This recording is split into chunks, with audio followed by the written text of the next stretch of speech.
Well guys, we got the Camaro running the other day. It was about 70 degrees out, so we got it running, had it outside, letting it warm up, and just checking, make sure everything's still working good with the motor and everything. And we run into a bit of an issue with the fuel system.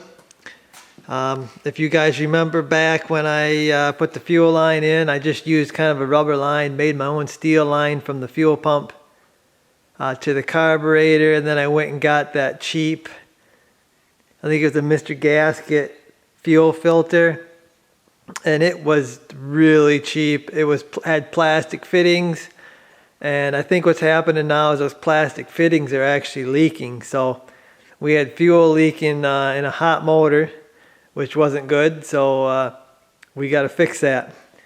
Ordered some parts to fix it. Got some Edelbrock parts. I guess we can start from the carburetor here. We've got a Edelbrock fuel line kit. This is for the Performer series and some other ones.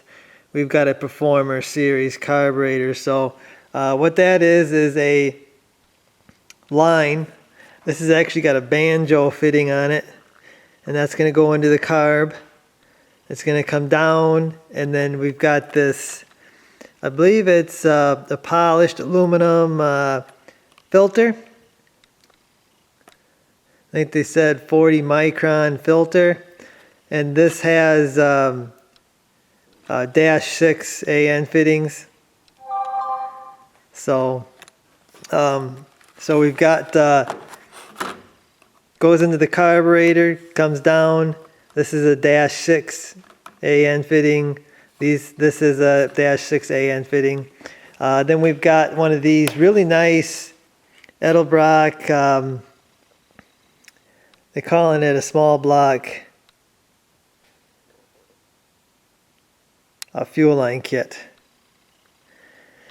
And basically what this is a nice braided, like a Earl's line, only this is Edelbrock, and then it's got the AN fittings, again -6, so it'll screw right onto the filter. The only thing is it comes with an AN fitting for the -6. It's a 90, and it goes to a 1/2 inch NPT pipe. And if you have a bigger fuel pump, that'll work. We have actually the smaller 80 gallon per hour one, and it actually has a 1/4 inch NPT. So I picked up a Summit brand. It's a -6 AN 1/4 inch NPT. It's 90 and it's black, so it matches everything. So this is going to go into the fuel pump, give me a 90-degree turn. Go into the fuel line. This nice fuel line is going to go to the filter. The filter is going to go to the end of that, and that's going to go to the carburetor. So this should be a really nice setup. Okay, so I'm going to pull my old stuff,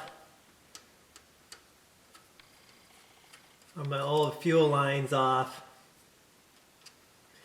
When you're dealing with hose clamps, I really like these nut drivers. They really seem to work the best, I think.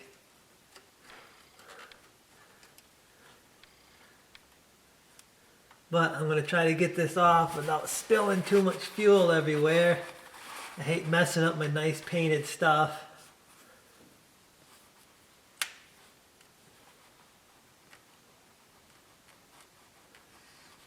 But the car hasn't run for a while now, so it shouldn't be too bad as far as fuel spilling out.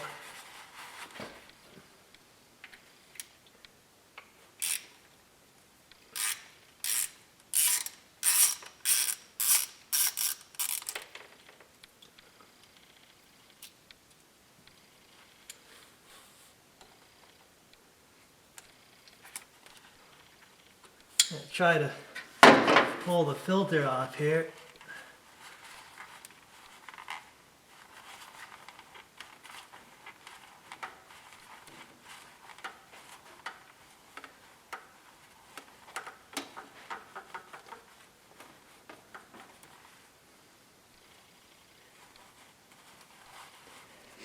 So now I'm going to take my fuel line off the fuel pump right there. That's the line I made. And then I got to take that brass fitting off. That's got to come off too because I got to put my AN fitting on there. So I'm going to take that out. It's going to be hard to show you that. But you can see I got all my stuff off of here.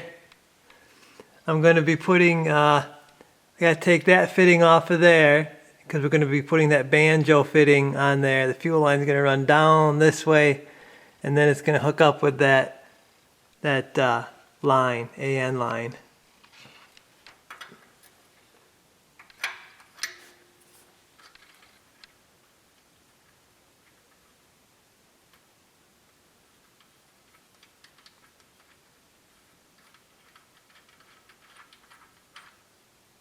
So I'm going to take off this bracket right here. This is for the choke, the manual choke on this thing. Edelbrock says that this line will fit with this bracket on there. I just test fitted it and it kind of seemed like it was in the way. We're not going to use the choke on this thing anyway. So I'm just going to take this off. And you just need a T25. Take this bolt out.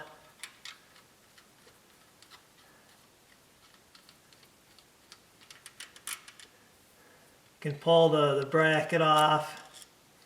And I should be able to just reinstall this bolt. Hopefully it's not too long now.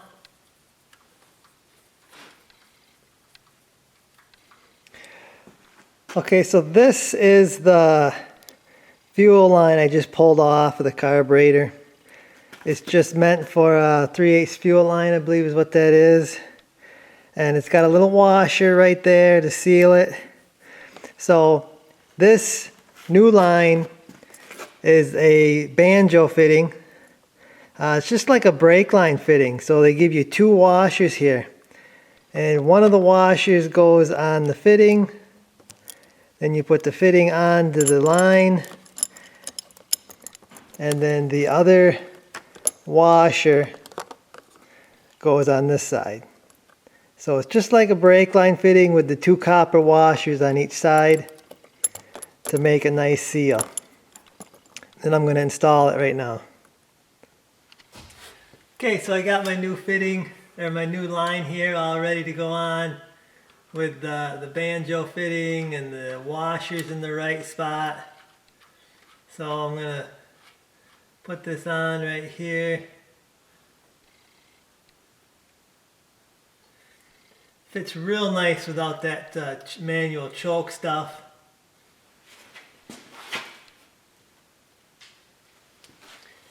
Got a 3/4 inch wrench here to tighten it down with. I don't think you gotta go crazy with this. It wasn't the original line wasn't super tight. So everything's clearing, so we should be ready for the filter. So I'm prepping my fitting here to go into the fuel pump. This is the fuel pump outlet. It's got a -6 AN fitting that the new line will screw on to. It's going to sit like this and shoot the line up towards the carburetor. This is 1/4 inch NPT pipe threads. So I've got some thread seal tape on it. Anytime you do pipe threads, you're going to need to use some type of sealer. So I got that all ready to go. Got my sealer on there. I'm going to screw this thing into the fuel pump. Well, there she be, guys. Really clean setup here. Got my fitting there. Fuel line going up. Fuel line is a little long. I'm going to have to, I think, hold it down with something over here because it's going to try to get into the alternator. That's probably why your best bet is to make a custom line. Probably should have just made a custom line. I think that line's like 21 inches. If I remember right when I ordered it. You know, probably like a 19-inch line would probably be perfect. But it comes up you know, just like the factory line did, right through here. And then another thing is this heater coolant line is right there, and I had to make sure that this was up high enough to clear that. I moved my one of my hose clamps kind of away, but it's not touching that line. So it's not touching the heater line. I got the nice Edelbrock polished filter there, and this fitting here, and there we go, guys. Really clean looking. Like I said, it is much more professional than the rubber and steel line I had. Kind of reminds me of race car stuff. I did snug those AN fittings down. I guess they have wrenches specifically for those fittings. I think they're a little shorter. It keeps you from over torquing them, so I just got them snugged down. Once I can fire this thing up, we'll make sure we check for leaks everywhere, make sure everything's good to go. But overall, guys, real happy with this, and you know, real professional looking, I think, and it works with this carburetor. I did have to take that bracket off. You might be able to tweak that bracket a little bit to get this line to work with the manual choke. This thing's never going to be out in the cold, guys, so we'll never use that choke. Even I've had some pickups that I've had out in the wintertime, and you just kind of pump the pedal, and they usually fire right up. So we're not worried about that choke. Okay.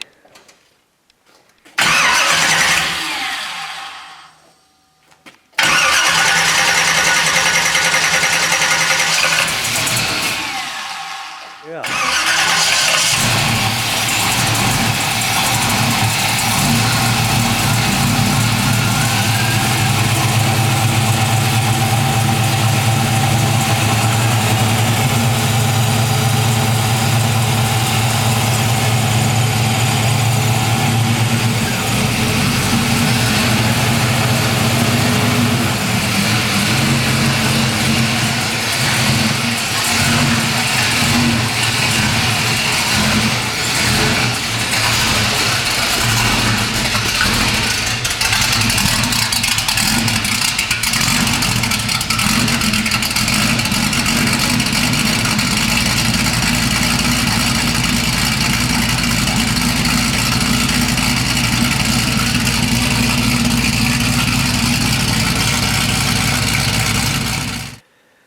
Well, I think we're good to go, guys. Did a little bit of running. No leaks, so I think we got her. Once the snow melts, we'll get her out and do a little more running and checking. But that's some good quality line, guys. I don't think we're going to have no trouble. Might look for maybe a shorter line to kind of keep that line under control. But other than that, we're happy. We're going to run what we got here. And yeah, hopefully get to the rest of this thing. I'm thinking about tackling these doors here, see if we can't get them sanded down and then primed up. But anyway, guys, that's going to do it for this one. I'll see you.